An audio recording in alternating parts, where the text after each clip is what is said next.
Well, for clarity's sake, I divide the argument into distinct stages. First of all, I should say, we know that there are at least some beings in the world which do not contain in themselves the reason for their existence. For example, I depend on my parents, and now on the air, on food, and so on. Now, secondly, the world is simply the real or imagined totality or aggregate of individual objects, none of which contain in themselves alone the reason of their existence. There isn't any world distinct from the objects which form it, any more than the human race is something apart from the members. Therefore, I should say, since objects or events exist, and since no object of experience contains within itself the reason of its existence, this reason, the totality of objects, must have a reason external to itself, and that reason must be an existent being. Well, this being is either itself the reason for its own existence, or it is not. If it is, well and good. If not, then we must proceed further. But if we proceed to infinity in that sense, then there's no explanation of existence at all. So, I should say, in order to explain existence, we must come to a being which contains within itself the reason for its own existence, that is to say, which cannot not exist. This raises a great many points, and it's not altogether easy to know where to begin.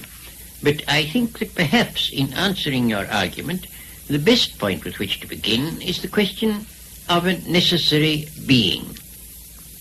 The word necessary, I should maintain, can only be applied significantly to propositions, and in fact only to such as are analytic, that is to say, such as it is self-contradictory to deny.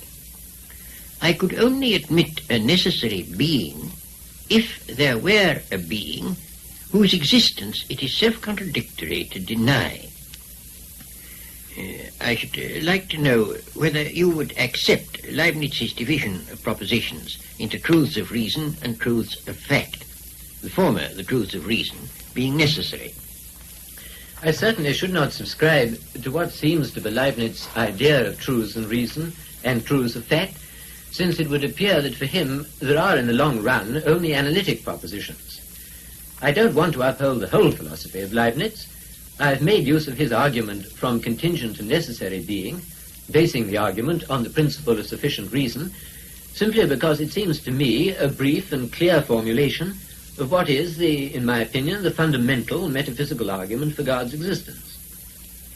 But to my mind, a necessary proposition has got to be analytic. I don't see what else it can mean. And analytic propositions are always complex and logically somewhat late. Rational animals are animals is an analytic proposition. But a proposition such as this is an animal can never be analytic. Well, in fact, all the propositions that can be analytic are somewhat late in the build-up of propositions. Take the proposition, if there is a contingent being, then there is a necessary being. I consider that that proposition, hypothetically expressed, is a necessary proposition. If you are going to call every necessary proposition an analytic proposition, then in order to avoid a dispute in terminology, I will agree to call it analytic, though I don't consider it a tautological proposition. But the proposition is a necessary proposition only on the supposition that there is a contingent being. That there is a contingent being actually existing has to be discovered by experience. And the proposition that there is a contingent being is certainly not an analytic proposition. Though once you know, I should maintain, that there is a contingent being, it follows of necessity that there is a necessary being. The difficulty of this argument is that I don't admit the idea of a necessary being, and I don't admit that there is any particular meaning in calling other beings contingent. These phrases don't, for me, have a significance, except within a logic that I reject. A contingent being is a being which has not in itself the complete reason for its existence. That's what I mean by a contingent being. You know as well as I do that the existence of neither of us can be explained without reference to something or somebody outside us, our parents, for example. The necessary being, on the other hand, means a being that must and cannot not exist. You may say that there is no such being, but you will find it hard to convince me that you do not understand the terms I am using. If you do not understand them, then how can you be entitled to say that such a being does not exist, if that is what you do say?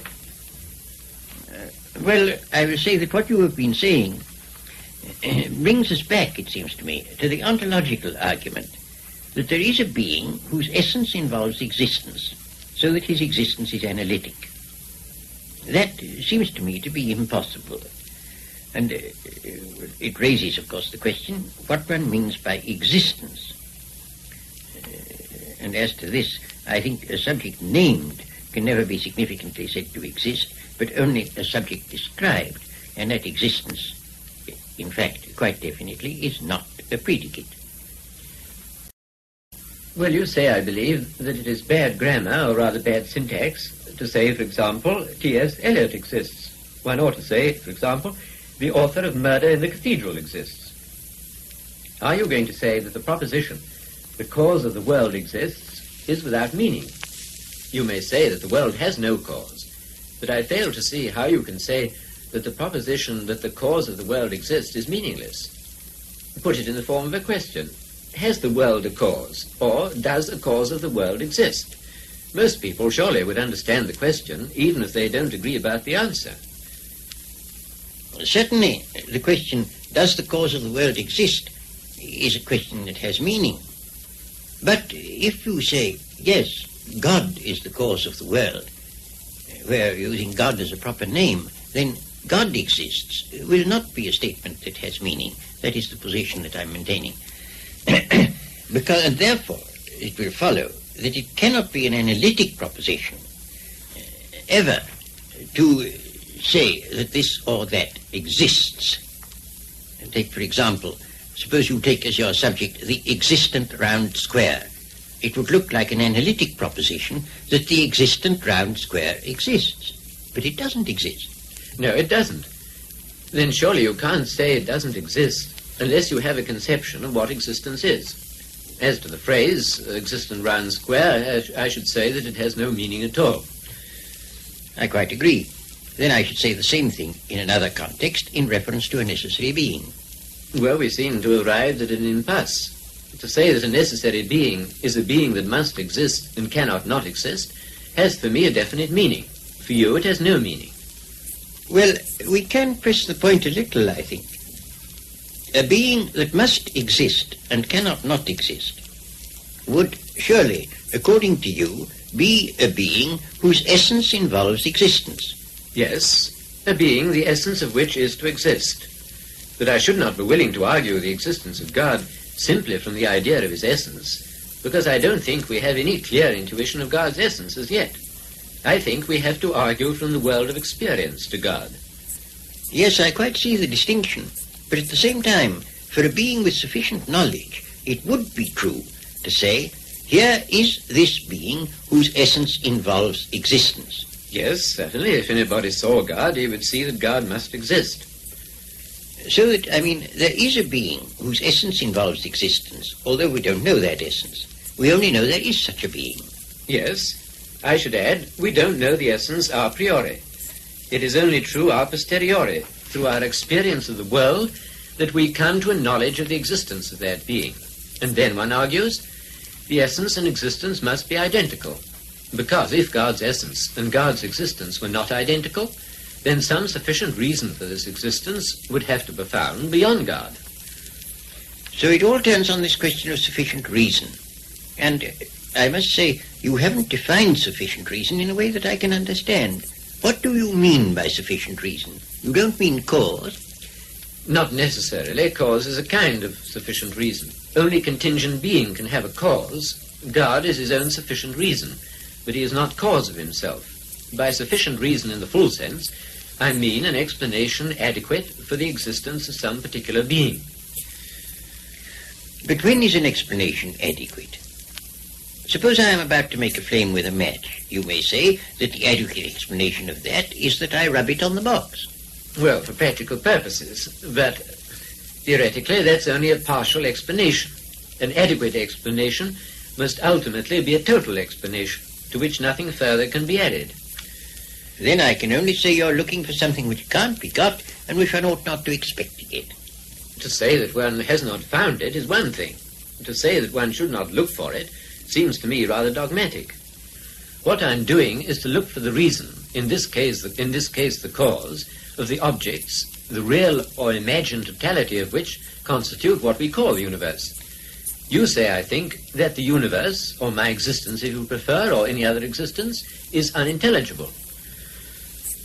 I shouldn't say unintelligible. I think it is without explanation. Intelligible, to my mind, is a different thing. Intelligible has to do with the thing itself, intrinsically, and not with its relations. Well, my point is that what we call the world is intrinsically unintelligible apart from the existence of God. You see, I don't believe that the infinity of the series of events, I mean a horizontal series, so to speak, if such an infinity could be proved, would be in the slightest degree relevant to the situation. If you add up chocolates, you get chocolates after all, and not a sheep. If you add up chocolates to infinity, you presumably get an infinite number of chocolates. So if you add up contingent being to infinity, you still get contingent beings, not a necessary being. An infinite series of contingent beings would be, to my way of thinking, as unable to cause itself as one contingent being.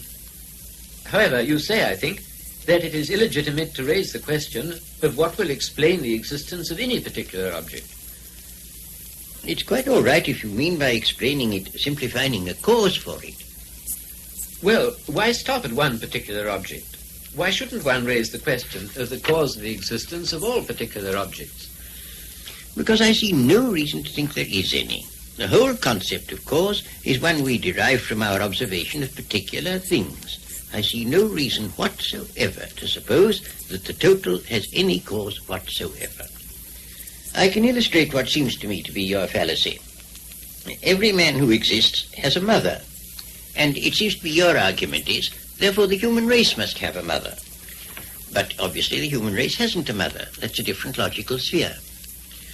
Well, I can't really see a parity. If I was saying every object has a phenomenal cause, therefore the whole series has a phenomenal cause, there would be a parity. But I'm not saying that. I'm saying every object has a phenomenal cause, if you insist on the infinity of the series, but the series of phenomenal causes is an insufficient explanation of the series. Therefore the series has not a phenomenal cause, but a transcendent cause. Well, that's always assuming that not only every particular thing in the world, but the world as a whole, must have a cause. For that assumption I see no ground whatever. If you'll give me a ground, I'll listen to it.